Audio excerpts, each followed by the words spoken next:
Welcome to another deep dive, folks. This time into the world where artificial intelligence meets your data. Ooh, sounds exciting. It is. We're focusing specifically on the GDPR. Ah, the GDPR. You know, those rules designed to safeguard your personal information in the EU. But here's the big question. Okay, sure. How does GDPR apply to the ever-evolving world of AI? Right, because AI is everywhere now. Exactly. And that's what we're tackling today. Yeah. Using this document called legalbasis.pdf. Interesting. Get ready for some surprising implications. Oh, I love surprises. Okay, so where do we start? Well, I think it's important to understand that this is a real crossroads. Okay, a crossroads. How so? We've got cutting-edge AI bumping up against our fundamental rights to privacy, and what I find fascinating is how this document, legalbasis.pdf, highlights a core challenge. Yeah. Even seemingly innocent data used to train AI can end up revealing sensitive stuff about you, Oh, wow. the kind of information protected under Article 9 of the GDPR. Okay, so sensitive stuff. Like what are we talking about here? But think about your shopping habits. On their own, a grocery list isn't exactly top secret, right? Right. But when you combine those purchases with other data points, AI can potentially uncover things like your health conditions, What really? yeah, or your political leanings, even religious beliefs. That's kind of scary. It is a little unsettling. So if companies are using AI to analyze our data in this way, what does the GDPR require them to do? Well, the GDPR sets a really high bar. It's not enough for companies to say, oh, we didn't directly collect that sensitive information, so it's not our problem. Right. If their AI uncovers it, they're still responsible. Hmm. They need to be super careful about data security, accuracy, and transparency. So you're saying even if they didn't mean to collect it, if the AI finds it, they're still on the hook. Absolutely. It's Yeah. about the potential impact, not just the intent. That makes sense. But how do they even get your consent to do this kind of deep analysis in the first place? Right. Did you ever actually agree to let some AI dig through your shopping history to figure out your political views? Nope. Neither. That's where it gets tricky. The document talks about explicit consent, Okay. but achieving true consent in our digital world, it's a slippery slope. So? Think about those apps that make you create an account just to browse, even if you don't want to save any data. That's what they call a lock-in effect. Mm-hmm. It can feel like you're trapped and don't have a real choice. Ooh, I hate that. Right. It feels so manipulative. It can be. I've definitely felt pressured to share data online without fully understanding what it was agreeing to. I think we've all been there. Are there other sneaky tactics we should be aware of? Oh, definitely. Yeah. The document also mentions nudging, Nudging. subtle design choices that steer you towards certain decisions. Think about those pre-checked boxes that automatically sign you up for a newsletter you never wanted. That's nudging in action. Oof, those get me every time. That's like they're trying to trick you into handing over your data. Exactly. Mhm. So is there anything we can do to protect ourselves from these tactics? Well, being aware of them is a great first step. You can also look for more privacy-conscious alternatives. The document emphasizes that GDPR wants to strike a balance between supporting innovation and protecting individual rights. It even discusses situations where more extensive data use might be justified even with sensitive information. So it's not a blanket no Yeah. to using sensitive data, but more like a proceed with extreme caution. Exactly. It's about responsible innovation. Tell me more about this balancing act. Well, the document brings up something called the Petersburg Declaration. This principle suggests that if strong safeguards are in place, then more extensive data use can be considered even with sensitive data.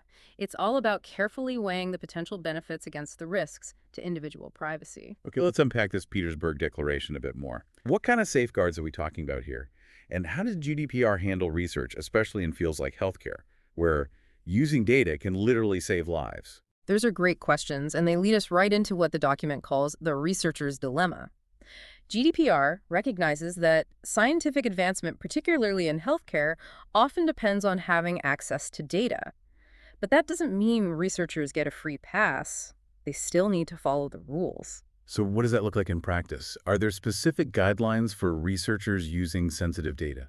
Absolutely. Individuals always retain the right to object to their data being used, even for research. I see. Imagine having a user-friendly dashboard where you could see exactly who's accessing your data for what purpose and have the power to revoke consent at any time. Wow, that would be amazing. Right. It would finally give us some control over our data. Is that something that's being considered? The document mentions data dashboards as one way to empower individuals. It's all part of finding that sweet spot, the balance between fostering innovation and protecting your rights. It sounds like this balancing act is key to the whole GDPR philosophy. Hmm. But with AI constantly evolving, how do we make sure the rules stay relevant and keep up with the latest developments? Now that is where things get really interesting, and perhaps even a little unsettling. The increasing sophistication of AI systems might push us toward even stronger data protection measures in the future. It's kind of a mind-blowing concept, the technology itself driving the need for greater regulation. It is. But for now, let's dive deeper into some of the specific requirements outlined in the GDPR. We'll start with data minimization and purpose limitation. Sounds good. I'm ready to unpack those concepts. So data minimization basically means only collecting the data that's absolutely necessary for a specific purpose. No more, no less. Mm. And then purpose limitation, that means using that data only for the reason it was collected. So if a company collects your email address to send order confirmations, Yeah. they shouldn't be using it to target you with ads or sell it to third parties without your explicit consent. Those seem like pretty basic principles, kind of like, don't be creepy with my data 101. Okay. But you'd be surprised how often those rules get bent or broken, right? It feels like companies are always trying to squeeze as much value out of our information as possible, even if it means getting a little too close for comfort. Yeah, it's a constant tension for sure. And the rise of AI definitely adds another layer of complexity, For sure. but the GDPR provides a solid framework for navigating these challenges. Okay, so how does it do that? Well, What are some of the tools or strategies? one thing that keeps coming up in the document Uh-huh. is this idea that the data used to train AI needs to be squeaky clean, accurate representative, and free from bias. Right. But how do you even ensure that? I mean, bias can sneak into data sets in so many sneaky ways. You're absolutely right. It's a complex issue that requires ongoing attention and vigilance. But the document does offer some practical suggestions. For example, it talks about using techniques like pseudonymization and encryption to help safeguard sensitive information. Okay, those sound familiar, but can you refresh my memory? What exactly do those terms mean? Sure, so think of pseudonymization as replacing your identifying information with a unique code. So instead of seeing your actual name or social security number, the system would see a random string of characters that represents you. It helps protect your privacy while still allowing the data to be used for analysis. Got it. So it's like a secret code name for your data. What about encryption? Encryption is more like putting your data in a locked box. It scrambles the information so that it can only be accessed with a special key.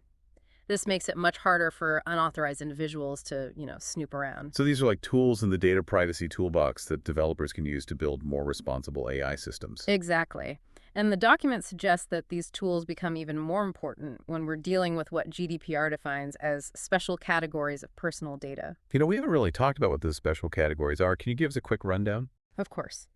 The GDPR considers certain types of information to be particularly sensitive because they reveal deeply personal aspects of our lives and identities.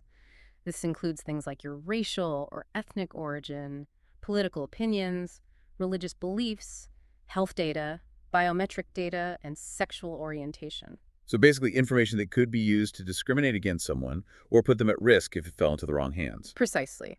And because of the potential for harm, the GDPR sets a much higher bar for processing this type of data. Which brings us back to that whole consent issue again. It's hard enough to get meaningful consent for data use in general. But when you're dealing with this kind of sensitive information, it becomes even more critical. Absolutely. Transparency and user control become even more important. People need to understand how their data is being used, and they need to have a real say in the matter. Remember those data dashboards we talked about earlier? Yeah. Imagine if we could all easily see and manage exactly what data companies are collecting about us and how it's being used. That would be huge for empowering individuals. It really would be a game changer. And it aligns perfectly with the principles of data minimization and purpose limitation that we just discussed. It all ties together, doesn't it? It does. It shows how the GDPR is trying to build a more responsible and ethical framework for handling data in the age of AI. But it's not a perfect system, Yeah, right? I mean, there are always going to be companies trying to push the boundaries and find loopholes. that's true. But the GDPR is a good starting point. It's forcing companies to rethink their data practices and prioritize privacy in a way they haven't before. And remember, it's not a static document. As AI evolves, the regulations will likely need to adapt as well. Which brings us to a point the document makes towards the end. As AI systems become even more sophisticated, it might actually push us toward even stronger data protection measures in the future. It's kind of a mind-blowing concept, the technology itself driving the need for greater regulation. It is. It's like a race between AI capabilities and our ability to regulate and control those capabilities. But the good news is that we're having these conversations now.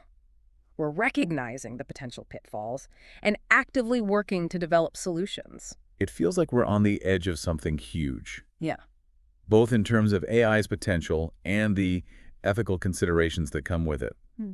This document really underscores that point. It does. And it also emphasizes that the GDPR, while focused on Europe, is setting a precedent for other parts of the world. We're seeing its influence in data protection laws being crafted globally. So what does all this mean for you listening right now? It might seem like this high-level stuff about AI and regulations is far removed from your daily life. Right?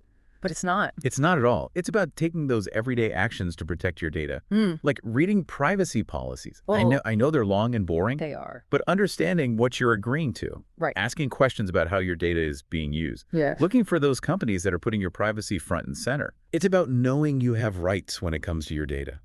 The GDPR gives you that power. And frankly, even if you don't live in the EU, a lot of companies are adopting these standards globally Yeah. because it just makes good business sense to respect your users. It does. It shows you care. Exactly. And it builds trust. For sure. It's also about being part of the bigger conversation. Mm. AI isn't just some sci-fi concept anymore. It's here. It's affecting your life right now.